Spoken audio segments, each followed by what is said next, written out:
Okay, I'm VaRichard Mteki Jnr. Tinoita izvo zvemasculptures izvi takangozvi-inherita from our fathers. Bamukuru mukoma waMudhara was the first one in the family to do art, and then Mudhara followed suit. Isusu sevana ndozvinhu zvatakakura tingoona zvichitwa pamba, and then in fact tongoti it's an inborn thing, takangokura zvitori matiri. Kuda kuita kana kusaita tinotongozvigona. Saka you find with the moment wangobata hammer and chisel, it's automatic, zvinongoita zvega, because it's something chiri muropa nezvizvo.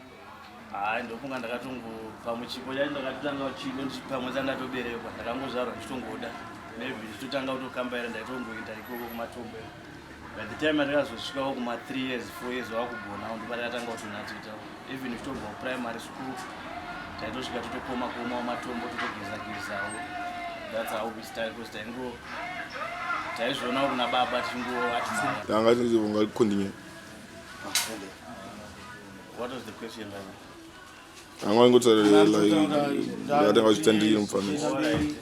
Saka tangokura chingwadhimaya Mudhara zvematombo izvozvo tichionawo varungu vachiuya vachitenga, because it was mugeto. Zvaitotinakidza kuona varungu kuti asaka ukavezawo ukaprosper in life, you can do something. That's how we just got to start and be serious with it. Basa ratisumudza bosa tarisa mararamiro atakaita kubva even vana baba onesusu hatina mushwa takaenda kukambani chiti tinoshanda. Tiri vanhu vaingozviitirawo, saka tinotendawo naMwari navadzimu nechipo chavakatipa chekuti tinokwanisa kuzviitira. Saka zvinhu zvinodadisa, even vana vedu vakungoterawo vari kungozvigonawo. Saka aiwa zvinhu zvinodadisa chose. Nevamwe vedu vemazera edu nevari kumashure kwedu tingati hongu nyika tingati zvinhu zvakaoma, hakuna mabasa, hakuna chii. Asi basa ndiwe munhu unotozviitira iwewe munhu. Kana wana kambani yakavhara munogona kutovhura yako kambani, kana kutengesa madomasi chaizvo.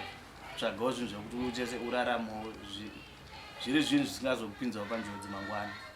Nda ukaita zvekudhakwa zvemadrugs hapana kwatiri kuendesa, we say no to drugs. Kuti tinovezawo tese, kuna mukoma weBrian anoitawo zvekuveza, kune mukoma ainzi4 anoitawo zvekuveza.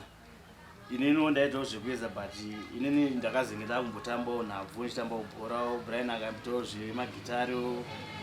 Saka ingori nyaya yekuti it's a family of talent. Tine zvipo zvakangowanda, saka ndomamirira zvinhu zvakaita. Saka imi muri mwana waBrian Mteki? No, Brian kwandiri mukoma. Basa ratisumudza because chese kana kudya, chese chinoitika, kana dzingave dzimba kana chimararamiro atikuita nazvo zvakabva pamatombo ewaya atinoita. Zvinhu zvekutoti ukanatsoita chido chaizvo serious nazvo aiwa unorarama ende upenyu hwakanaka chose. Irori ndo basa ratingatoti ndo basawo chairo ratinototi ndo ratinoita kumhuri kwedu. Semurume unozongotiwo pano napo zvingobata-batawo.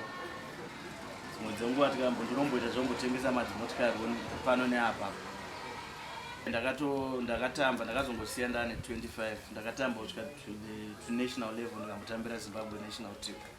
I think ndakatanga kutambira national team I was 22. Ndakazongoregerawo bhora at 25. Ndakuconcentratawo neart manje.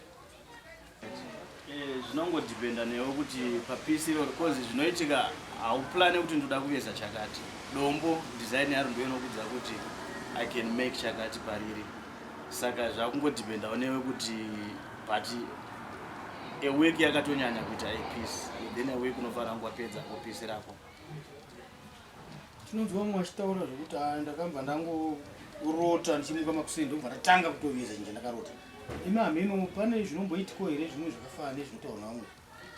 Inini zvangu kuroteswa kuita handiroteswe, but tiri munhu wekuti ndikangotarisa shape yedombo ndikangoronawo ndinongoonawo a vision, then ndakutotanga kutokoma ndichiona vision yangu kuti zviri kubuda.